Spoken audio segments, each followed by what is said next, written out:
Kabayan, kabayan, may mga kaibigan, kakilala, kapitbahay, mga kamag-anak, po ba kayo na hanggang ngayon po ay nagtutusok ng insulin hormones na galing sa hayop?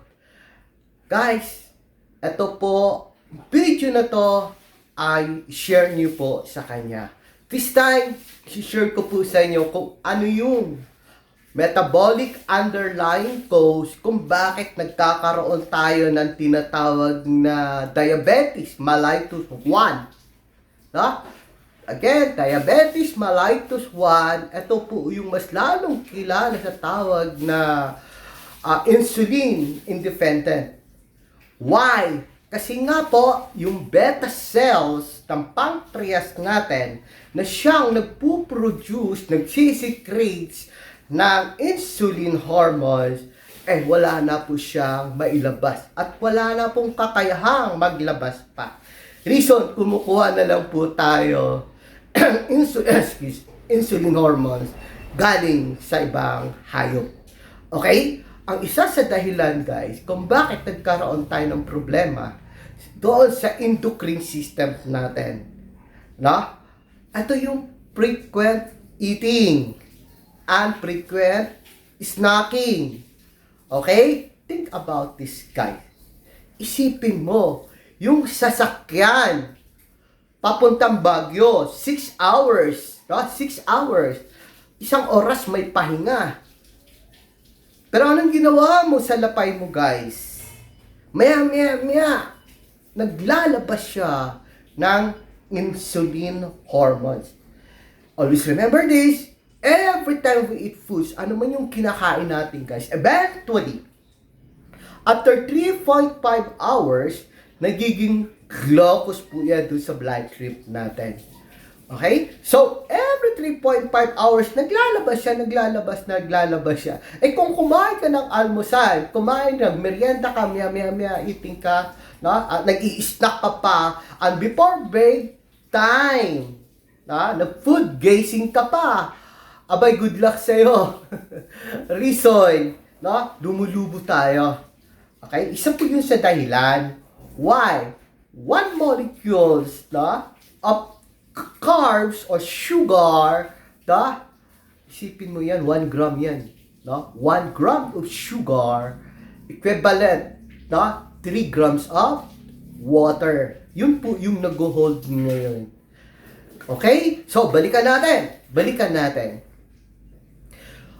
Ang pancreas mo, kapag binigyan mo siya ng trabaho, dahil frequent eating and snacking po tayo, guys, believe me, bukas pugak na lang po yan.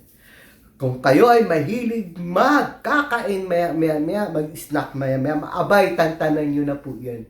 Kung ayaw nyong magkaroon ng problema yung pancreas nyo. So, bigyan nyo po siya ng 5 hours interval bago po kayo kakain ulit. Dok, nagugutom po kami in between. Mag-juices na lang po kayo, mag-blend kayo ng juices. Wala na pong digestion na nangyayari. No? So kapag walang digestion nangyayari, walang lalabas na insulin hormones. Puro absorption and fermentation na lang po. Okay? So, ano pa ang dahilan? Pangalawang dahilan, kung bakit nasisira yung beta cells o endocrine, function ng endocrine system. Guys, ito po yung refined grains and wheat flour. Okay? Always remember this, guys. Yung whole grains natin, guys, loaded ng vitamins, minerals, fibers, no? Amino acid, meron siya. No? Fatty acid, meron siya. Dinesign talaga ni Lord yun for humanity. Foods. Okay? Ang ginawa ng panahon natin ngayon, guys, no, na-refine. Excuse. Nung na-refine siya, guys, nagiging refined grains. So, yung mga essential nutrients ng whole grains, wala na po. Ang natira na lang po ay yung cell membrane noon, no? Yung membrane noon, carbohydrates. Puro carbohydrates na lang. At ang pinaka-core Take note. Pinaka-core nito guys, phytate acid. Ang phytate acid o compound na yan guys are responsible to destroy your beta cell. Kaya kapag malakas ka kumonsumo ng kanin, a wet flour, no? Ano ba yung mga wet flour ngayon? Mga tinapay, mga cake, mga pasta, no? Ang dami po yan guys, no?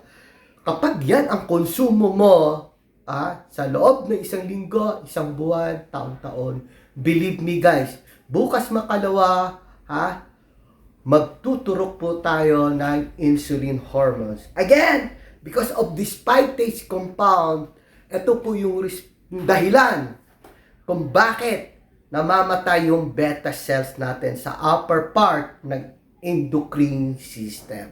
Okay? So, guys,